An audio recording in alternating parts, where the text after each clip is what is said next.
नमस्ते साथियों, स्वागत है आपका हमारे YouTube चैनल शब्द जगत में। इस संसार में जो भी प्राणी जन्म लेता है, हर प्राणी सब से शिव तक की यात्रा करता है। यहाँ पर सब का अर्थ जड़ तत्व है, जिन्हें हम प्रकृति के पांचों तत्वों के रूप में जानते हैं। पृथ्वी, आकाश, अग्नि, वायु, जल, इन पांचों तत्वों से उत्पन्न किया गया पंचीकृत हमारा शरीर एक सब ही है, अर्थात जड़ है। या फिर ये कह सकते हैं कि वह एक निस्तेज तत्व है, जिसमें स्वयं की कोई चेतना शक्ति नहीं है। उसे ही हम सब कहते हैं। शिव का अर्थ प्रतिपादित करते हुए हम एक अवर्णीय चेतना शक्ति से संबंध स्थापित करते हैं, जो शाश्वत है, अचल है व अकाल है, जिसका कोई आदि, मध्य या अंत नहीं है। शिव के बिना प्रकृति का कोई भी तत्व क्रियाशील नहीं हो सकता, ना ही अस्तित्व में रह सकता। शिव एक चेतना के रूप में सारे ब्रह्मांड में व्याप्त है, जो कर्ता होते हुए भी अकर्ता की भांति अदृश्य है, जो परिवर्तनशील संसार में रहते हुए भी अपरिवर्तनीय तथा अचल है, काल के रहते हुए भी जो काल की सीमाओं से परे है, जो बिना आधार का होते हुए भी सभी प्राणियों का आधार है। उसे ही हम शिव कहते हैं। अब यहाँ पर प्रश्न ये उठता है कि कोई प्राणी सौ से शिव तक की यात्रा कैसे कर सकता है। परंतु ये सत्य है कि सब से शिव तक पहुँचना ही प्रत्येक प्राणी का अंतिम और एकमात्र लक्ष्य है। सब रूपी शरीर के रथ से शिव तक पहुँचने वाले सारथी का नाम है मन, जिसके माध्यम से हर प्राणी अपनी अमर यात्रा में सफल हो सकता है। यहाँ पर अमर यात्रा का प्रयोग क्यों किया गया है? अमर यात्रा से तात्पर्य है कि हर प्राणी चाहे किसी भी योनि में क्यों ना हो, मरना नहीं चाहता। उसकी अभिलाषा निरंतर बने रहने की बनी रहती है। प्रत्येक प्राणी अपने शरीर की रक्षा के लिए नाना प्रकार के खाद्य पदार्थ, पौष्टिक आहार लेता है, फिर भी बीमारी से अपने शरीर को नहीं बचा पाता। बीमार होने के बाद भी रक्षा के लिए नाना प्रकार के उपचार कराता है, क्योंकि उसकी इच्छा मरने की नहीं होती, अर्थात कहीं ना कहीं उसकी इच्छा अमरता चाहती है। तभी तो वह रक्षा के लिए इतने यत्न करता है।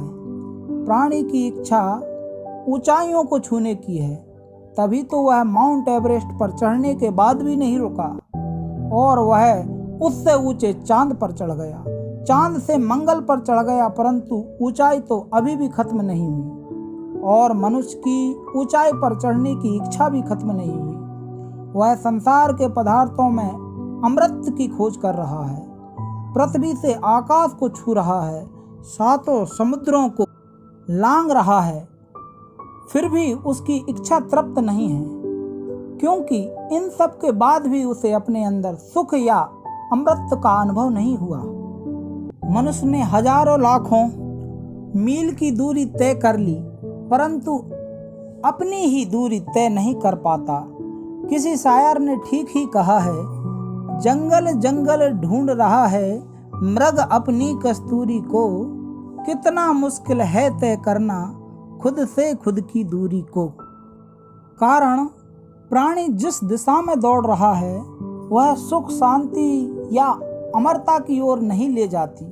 वह दिशा तो माया का एक छलावा है। रामायण में कहा गया है कि गो गोचर जह लग मन जाई, सो सब माया जानो भाई। जब तक प्राणी का अपना मन दृश्य वस्तुओं व इंद्रियों विषयों में रमण कर रहा है, तब तक उसे शांति का अनुभव नहीं हो सकता, क्योंकि वो भोग विलास की सभी वस्तुएं अस्थायी व नाश्वर हैं, जिसे हमारे मन ने सुख समझ बैठा है।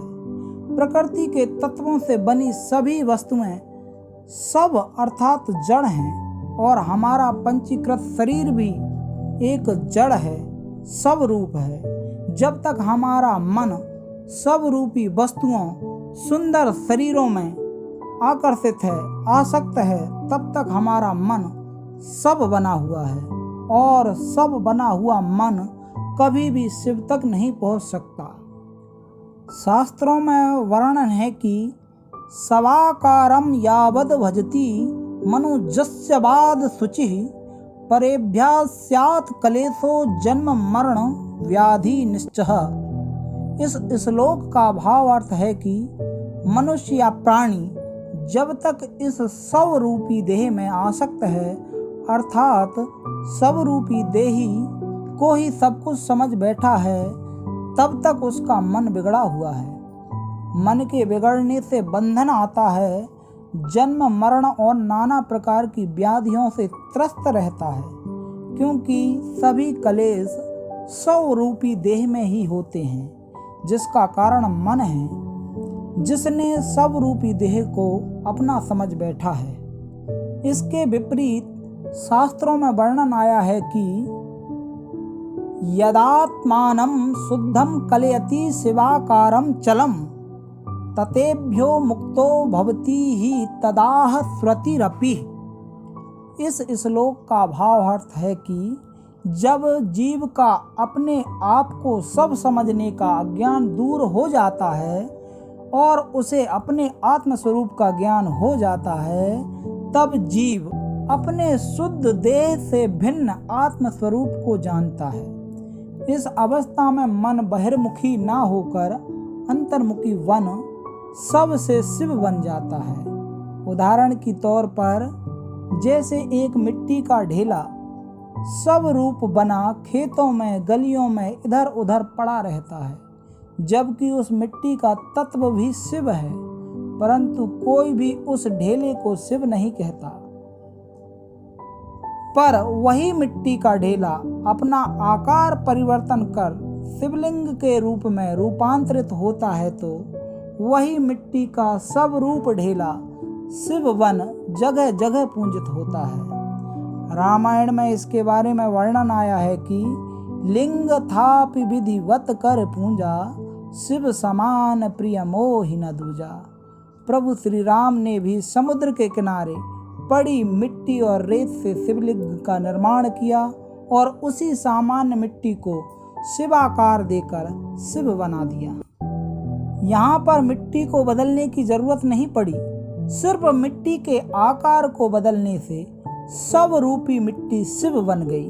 उसी प्रकार मनुष्य का अपना मन जब विषय विकारों में आसक्त रहता है, तब तक सब बना हुआ है। जब मन विकार से अपना आकार परिवर्तन करता है, तो वही मन शिव बन जाता है। शिव सब रूपी देव से मुक्त हो परम गति को प्राप्त होता है। रामायण में वर्णन आया है कि रामाकार भये जिनके मन मुक्त हुए छूटे भव बंधन। जिस प्राणी का मन विषयाकार है, वह सबके समान है। जिस प्राणी का मन रामाकार है, वह शिव के समान है। आदि शंकराचार्य की रचना निर्वाण षटकम में कहा गया है, अहम निर्विकल्पो निराकार रूपो विभुत्वाच सर्वे सर्वो इंद्रियाणाम न चा संगतो नेव मुक्तिर्न मेयस चिदानंद रूपो शिवोहम शिवोहम। जो प्राणी यह जान लेता है कि उसकी आत्मा स्वयं शिव रूप है, वह प्राणी शिव रूप हो जगत में अमर हो जाता है, फिर वह जन्म मरण के बंधन में नहीं आता। रामायण में भी वर्णन आया है, सोई जानहि तेहि देहि जनाई जानत तुमहि हो जाई। जो प्राणी मुझ ईश्वर को जान लेता है, मुझ आत्मा को जान लेता है, वह फिर मेरा ही स्वरूप हो जाता है। यही है 100 से शिव तक की यात्रा।